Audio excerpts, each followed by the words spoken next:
Order, honorable members. Order. Honorable members, the Clerk of the National Assembly, distinguished guests, ladies and gentlemen, I wish to express my heartfelt gratitude to the honorable members here assembled for the high honor that you have bestowed upon me by electing me as the Speaker of this august House. I accept and submit to your will, and I'm ready to serve as the 8th Speaker of the National Assembly since our independence. I commend all the citizens who expressed interest in becoming your Speaker by formally returning their nomination papers and laud the efforts of my worthy opponent in today's election, the Honorable Kenneth Otiato Marende, who also happens to have been one of my distinguished predecessors, having served as the 7th Speaker.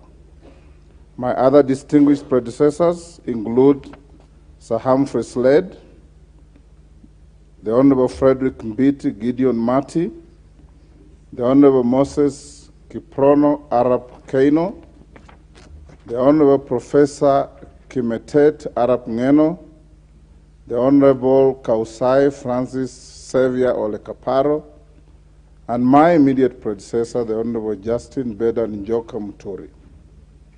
I am eternally humbled and extremely privileged to now occupy this hallowed seat.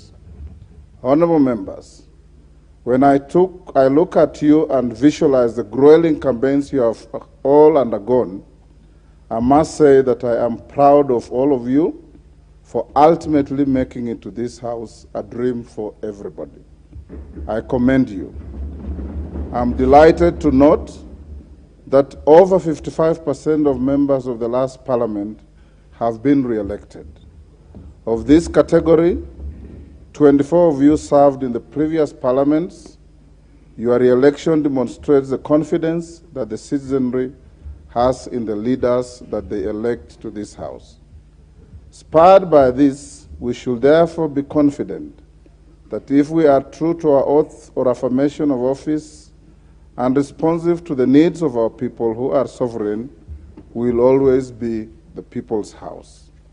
Allow me at this point, honorable members, to single out and congratulate part of the leadership of the last previous parliaments who have made it back to this House. These include the Honorable Aden Duale, who was the leader of the majority party in the 11th Parliament and the larger part of the 12th Parliament. My felicitations also go to the Honorable John Mbadi, the immediate former leader of the minority party, and his former deputy minority leader, the Honorable Robert Mbui. Permit me too to recognize the Honorable Farah Maalim, who served as the deputy speaker in the 10th Parliament.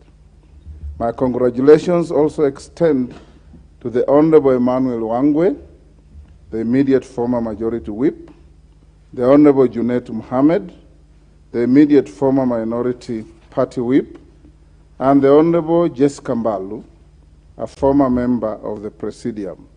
I welcome you back to the service of this House.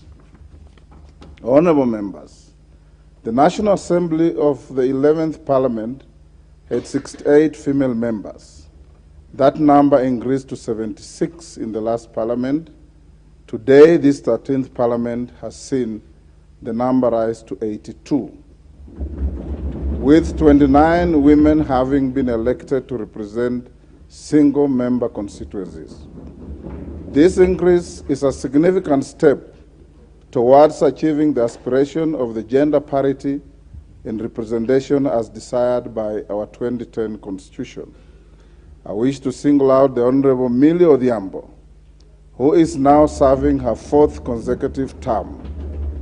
I salute you, Member for Suba North, for your resilience and continued service to our nation. Particular mention also goes out to the Honorable Lynette Toto Chepkorir, Member for Bomet County, who at the age of 24 is the youngest member of the 13th Parliament. Mheshimiwa, you are a great inspiration to the youthful leaders of this country, and we wish you well. I'm also reminded of the premium that our society now places on the leadership qualities of persons living with disabilities when I see seated in this chamber the Honorable Timothy Wanyonyi Wetangula, my young sibling and a leader in his own right. He now commences his third term consecutive as a member of parliament and is ably joined by the Honorable Rose Museo, serving her second term, the Honorable third term, the Honorable Joseph Samal Lomwa, who was here before and has come back for a second term, the Honorable Jackson Kipkemoi Kosgei, and the Honorable Martin Pepela Wanyonyi. You are a great inspiration and a beacon of inclusive leadership in our great country despite the odds. Honorable members, I also do recognize and acknowledge the Honorable Samuel Moroto, the Honorable Adan Kainan, the Honorable Gonsirai, who are currently embarking on their fifth terms, thus becoming what we refer to in the parliamentary parlance as the fathers of the House. Their parliamentary experience shall enrich the deliberations and output of this House. Honorable members, for those who served in the 12th Parliament, you will recall that the standing orders were reviewed before the final adjournment of the House. Notably, the standing orders now allow for co-sponsorship of legislative proposals and bills by members. Members of this House shall also be able to co-sponsor bills with senators and vice versa, where an unidentified member shall be in charge of steering debate on a Senate bill in this House. This, in my view, is a progressive addition to the procedures of the House. Honorable members, the revision of the standing orders in the 12th Parliament also increased the number of the committees of the House. New committees include the Diaspora Affairs and Migrant Workers Committee, the Public Petitions Committee, the Public Debt and Privatization Committee, and the Decentralized Funds Accounts Committee. These changes and many others to the standing orders shall strengthen and streamline the workings of Parliament. Honorable members, my predecessor, the Honorable Justin Muturi, in his acceptance speech after being re-elected as Speaker for the 12th Parliament, undertook to implement a paperless system in the House. This was in line with the strategic pillar 4 of the Parliamentary Service Commission Strategic Plan 2019 to 2030 on the implementation of an e-Parliament by automating and digitizing all systems and processes. In this regard, I urge you all to be friends with the electronic gadgets in this House and in the committees. Honorable members, speaking of the Honorable Justin Muturi, what many of you may not know is that he's not just my predecessor. He was my roommate at the University of Nairobi, at the School of Law. He was also my classmate. He is my age mate and a long-time friend. We made our debut in Parliament together in the 7th Parliament.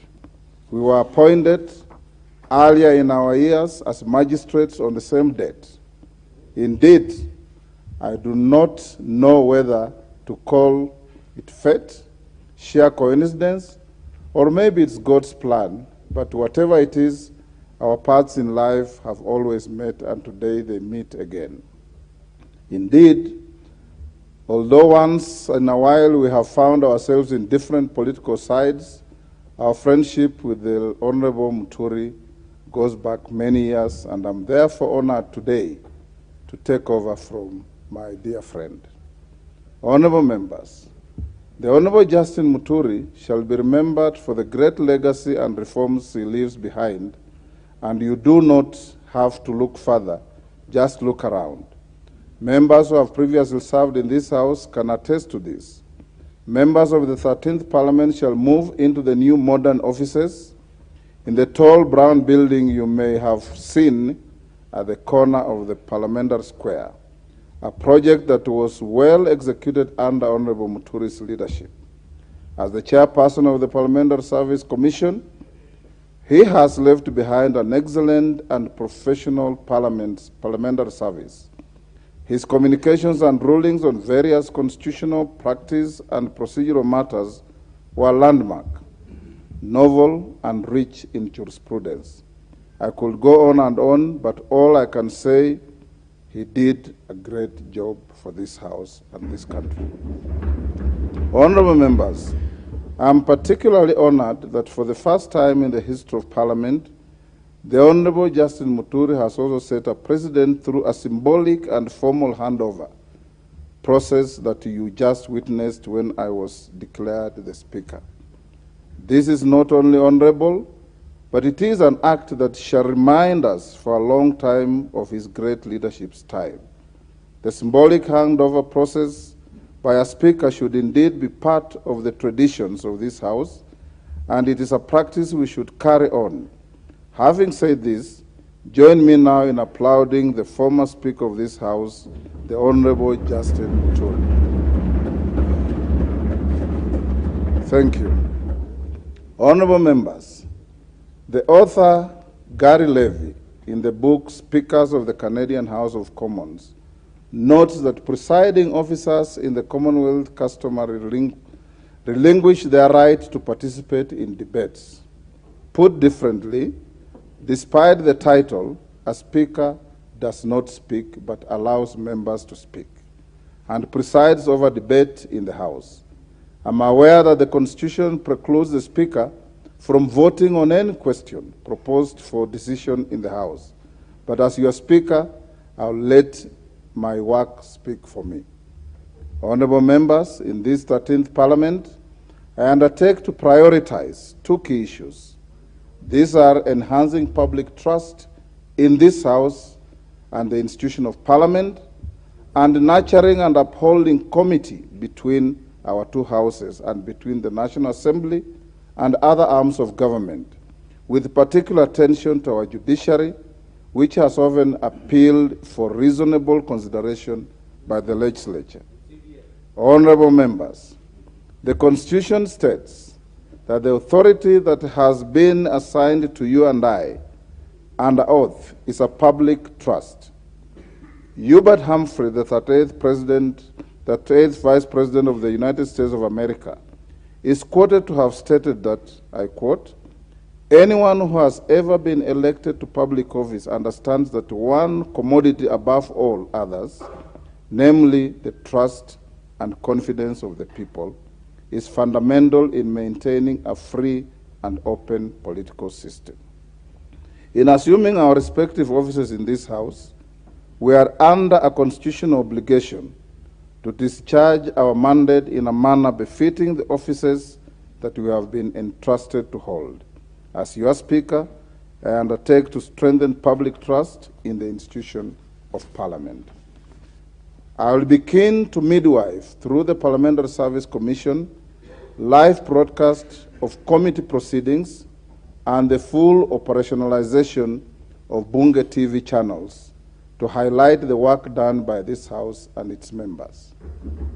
In addition to the live broadcast of chamber proceedings, I will support efforts to further actualize the provisions of Article 119 of the Constitution on petitions made to the House by adequately facilitating the work of the new Public Petitions Committee. To my mind, ensuring meaningful access to the House will, like a transparent glass, make Parliament more visible, disrobed of the mystery that people might perceive of its processes. Honorable members, my second assurance to this House is that I will actively maintain committee with other constitutional bodies, promote consultation, and cultivate healthy relations with the bounds of our Constitution, within the bounds of our Constitution and our governing statutes. In the exercise of our oversight functions over state offices and public bodies, I will strive to ensure that all material information necessary for the work of Parliament is availed in a timely fashion, by the persons in the National Executive ultimately responsible to this House. I shall strictly enforce the requirement enshrined under Article 153, 3 and 4 of the Constitution, which requires Cabinet Secretaries to attend before the committees of the House to exhaustively answer questions and give full and regular reports on matters under their control. Honorable members, indeed, as some of you may be aware, I served in this House as a member as from the 7th Parliament, and I therefore fully understand what it is to be one of you. I have also been a senator, and hence I also fully understand what it is to be a sibling brother.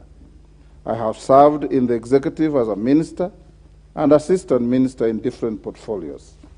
I have led various reforms to the rules of procedure of this House during the 7th Parliament and was the head of the delegation of the African, Caribbean, and Pacific EU Union Joint Assemblies, and internationally, I'll continue building on the long and rich relationship we have to not just with the ACP EU, but also the East African Legislative Assembly, the Pan-African Parliament, regional integration bodies, the Commonwealth Parliamentary Association, and the International Parliamentary Union.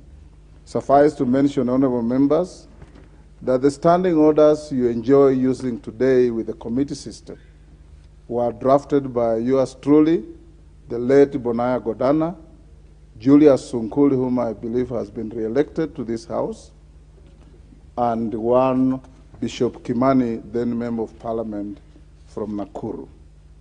Honorable members, I have worn many hats, but one of the greatest leadership lessons I carry with me to date is that a leader is a servant of the people.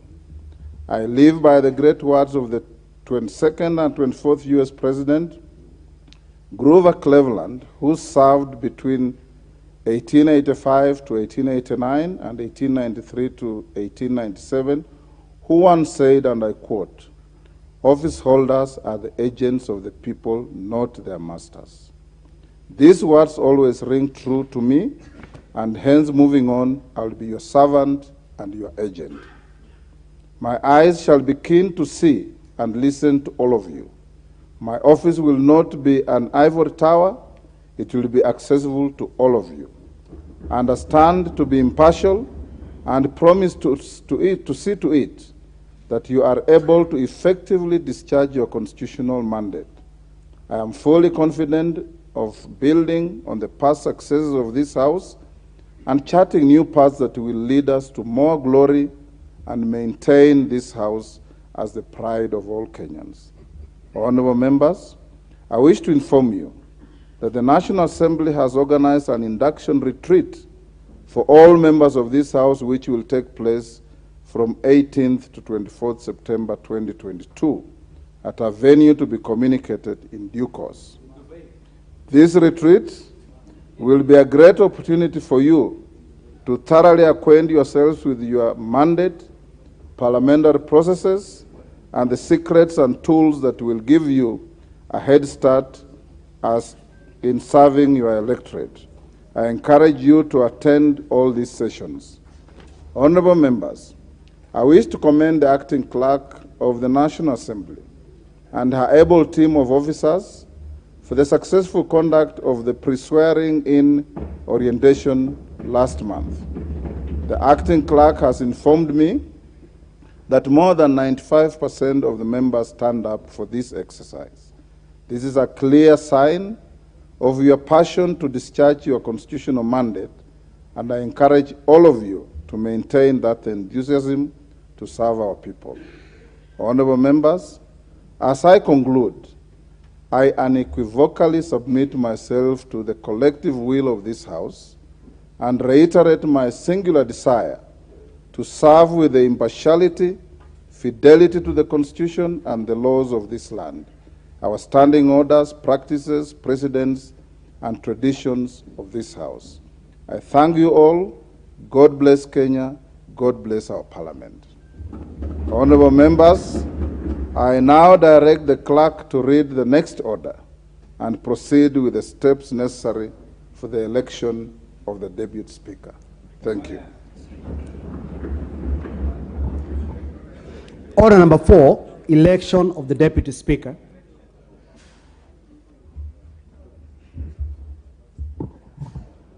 Honorable Speaker, I have the following report to make as a returning officer on this order. His Excellency the President of the Republic of Kenya and the Commander-in-Chief of the Kenya Defense Forces notified this first sitting of the National Assembly of the 13th Parliament, Void Gazette Notice number 10527 of 2022, dated 5th September 2022. Pursuant to the provisions of Article 106